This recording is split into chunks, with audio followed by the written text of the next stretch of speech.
Good morning, students. How are you all? Hope you are doing good. Students, you have completed till now 4 lessons from history.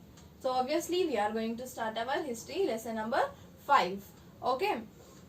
Before that, we will be discussing few general things. Okay, students. Now let me ask you a question. Who is the Prime Minister of our country? Prime Minister of our country is, yes, Mr. Narendra Modi.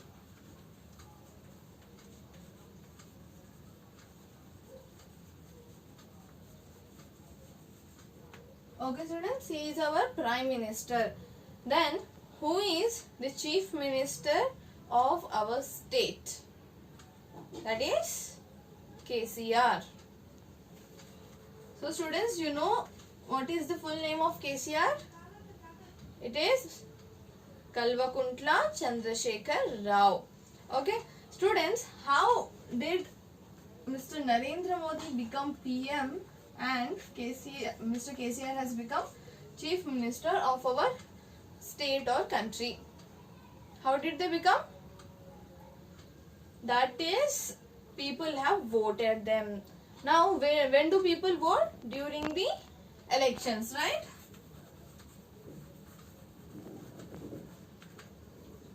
But students, tell me that elections were happening since the time people have started evolving or developing during the Stone Age. Were elections happening at that time? No. So, it took a very long time to us to come to this platform where we are choosing our own leaders. Before, just when we got our independence, we were ruling by the Britishers, and before that many kings used to rule. Okay, students, then at that time who used to choose our kings? How were they appointed as the kings? So this is about our history lesson 5, and the name of our topic is Kingdoms, Kings and an Early Republic. So kingdoms, kings, you might be earlier only familiar with the terms, but what is a republic, that we are going to learn in this lesson. Okay, students, in your history lesson number 4 also you have learnt about few terms, no, that were used to describe different people. What were they? First was Brahmin. What is the work done by the Brahmin? Is to conduct rituals or do some kind of pujas or prayers. Okay, so next is Rajas. That means the ruler. Third one is Jana. Jana is nothing but the ordinary people. These Jana were also called as, they were called with 2 other names. No, what were they? They are Vish or Vaishya. Okay, students. So, in that lesson, what did you learn? How were the rulers appointed? Or who chose the rulers? The Rajas or the rulers or the kings were chosen by the Jana. That means the common people.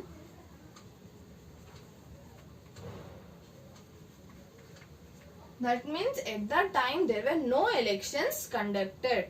Only people, whomever they felt that that particular person is going to work for the welfare of the common people living in that tribe.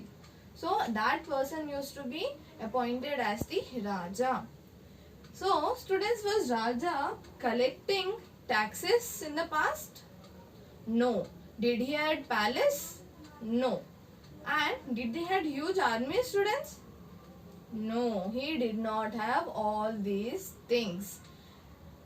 Students, suppose that a person is appointed as a Raja. Due to some incident or after many years, that Raja dies. What will happen? Who will be the next Raja then? Will the position go to his son? No, at that time it was not hereditary. The position of the king was not hereditary. The next eligible person, that means the one who can take care of all the people and the place, would be appointed as Raja. Okay, but as the time has passed, as many things developed in the city, people and the Rajas have started changing few rituals or these conditions. So after some time, what had happened? It had become some kind of hereditary. That means when a king dies, after that the king's son will take place or will be taking the throne of the king. Okay students? So students, the first topic what we have started is how some men became rulers at that time. As the title have seen, that men, this thing has been given more focus, because whenever we think of a king, we usually get an image of a male. We don't get the image of female, because in the history almost 98% rulers were men and few were women also, but they have become very popular also. But when we talk about majority and minority, the majority were men and very less minority was women. So now we are discussing on what basis that kings have become rulers, or how did they become kings at that time. So as we have seen earlier, they were chosen by the Jana or Vish or Vaishya. Okay, but it have changed with the time. They have started becoming rulers on the basis of their power or the wealth. Okay, now one more thing, the person or the rulers who used to perform big sacrifices. Big sacrifices also were considered as the rulers at that time. Okay, now these sacrifices would not be performed by each and every person in the society, no, because it would cost a lot of expenditure. But can everybody take so much of expenditure? At that time, people were struggling for managing their own livelihood. Can they afford? No. At that time, very few people were only able to afford such elaborate and lengthy sacrifices. So usually this became one of the bases on which the rulers, the men were becoming the rulers. So in that sacrifices, one is Ashwamedha. It is also called as horse sacrifice. So students, I think we had a small topic related to this in our class 5, right? I hope you all remember. Do you? Okay, even if not, we are going to anyhow learn in this lesson, and moreover it is our next topic. Now we will see what is it and how was it performed, who were involved, and other details of this sacrifice. Okay students? So we are going to see about Ashwamedha sacrifice or horse sacrifice. What is it actually? So in this, a horse was let loose to wander freely, and it was guarded by the Raja's men. So as you can see the image here, one horse will be let, that you go and pass through, and the horse has to pass through not any simple place. It has to pass through the kingdoms that were present at that time. Okay, and it was not let alone. Okay, you go.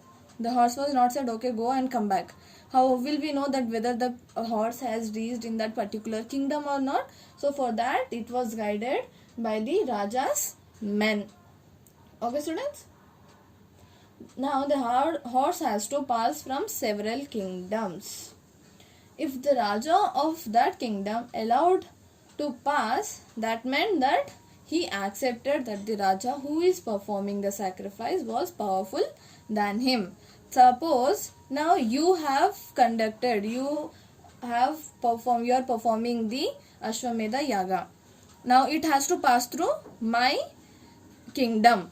If I am allowing it to pass from my kingdom, that means I am accepting that you are powerful than me. if I am not allowing it to pass, if I am stopping the horse, that means I am not accepting that you are powerful. Then in that situation it will lead to a battle or a fight. Okay, the Raja who is stopping the horse will be fighting with the Raja who is performing the sacrifice. Then whoever will be winning will be the powerful. Okay. The Raja who allowed the horse to pass were invited to the sacrifice, and this sacrifice was performed by the specially trained priest, and they were awarded with the gifts. Obviously, any normal person cannot perform the sacrifices. They need to have a good knowledge of what to be done. So even we see now, no, if any puja are there in our house, we call pandits or purohits for doing it. And as they finish, we also give them some gifts and money. And what do we call that money as? Dakshina. Yes. So we give it to them as they are performing rituals and they are doing prayers for us to the God. Next, the Raja who organized the sacrifice was recognized as being very powerful. The Raja, whoever were performing the sacrifice, they were more powerful. That is why the kings of the many kingdoms will allow the horse to pass. If he is a small king, will the other kings allow to pass the horse? No. If a kingdom,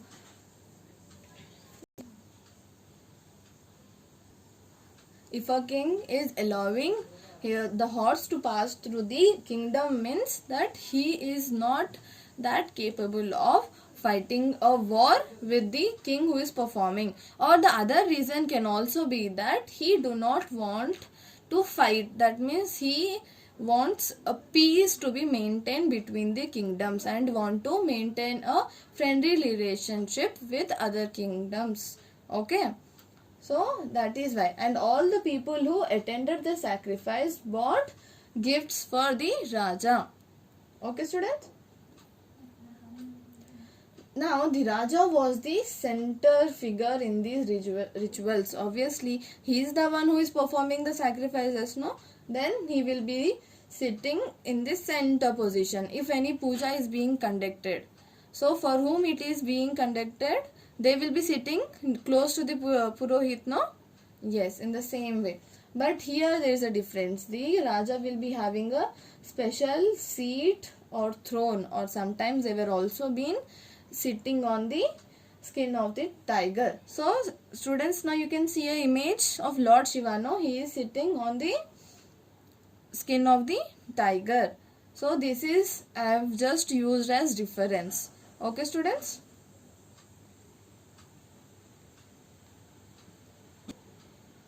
So next we are going to discuss another important character, that is the king's charioteer. That means here, students, you can see a person who is riding the vehicle, right? So that person is called as the charioteer. Now this person will be almost all the time with the king in the battlefield. So he is the person who can experience whatever the things are happening in the battlefield. How bravely the king is fighting, how he got injured, how he won, how he defeated the other king. So when he is exploring, when he is experiencing and witnessing all these events, after coming back, he will be always telling those stories of glory to the other people. So he used to chant the tales of glory with the other people. So next, Raja's relatives, especially his wives and sons, have to perform a variety of minor rituals. Students, now anything, any ritual or any puja we are doing, for most of the things they will be having a elaborated process. They will be having a lengthy process. Now suppose for Annaprasham, that means okay, we'll take another example better. If we take a marriage, So marriage is an event. So in that many kind of rituals will be involved, starting from engagement, then a number of hundreds of things will be coming in a queue, then it will come to the marriage day. Okay, so here also there were many minor rituals that will be performed by the king's wives and sons. Other rajas who will be coming there, they will only be sitting and watching the rituals. So again, priest will be performing all the rituals, including the sprinkling of sacred water. Now sacred water means the Ganga Jal, you will be telling, no? Yes, that one. The ordinary people, the Vish or the Vishaya also brought the gifts. So at that time, the whoever is performing the sacrifice will get gifts from the other rajas and the ordinary people. So important thing is given at the last. Please notice that line, students. Some people who were regarded as Shudras by priests were excluded from many rituals. That means they were not allowed to see or to attend those rituals. Now, why were they not allowed to watch such rituals or to attend such rituals, students? You try to find out. This is your task, to find out why few people who are regarded as Shudras were not allowed to perform any ritual. So you have to make a note of it and find the answer. Now when we are talking about the society, there were several groups present in the society at that time. That means priests, warriors, farmers, herders, traders, craftspersons, fishers, forest people, there were many. But among priests, warriors, farmers and traders were rich people. Their all wealth might be differing, but they were considered as rich. They were having good amount of money with them. Others, including herders, craftsmen, laborers, fishing folks and hunters and gatherers, were poor. They did not have good amount of money with them. So on the basis of the work done or basis of the status, the society was divided into 4 groups. Those groups were called as Varnas. Now we are the Varnas. We will be discussing about Varnas, but not in this video, students. We will be discussing in the next video. And according to the priest, there were certain set of rules and functions that should be followed by each of the Varna. So I hope you have a bit knowledge about what is Varna, and we will be seeing that in the next video in detail. Okay students, till then, bye, have a nice day.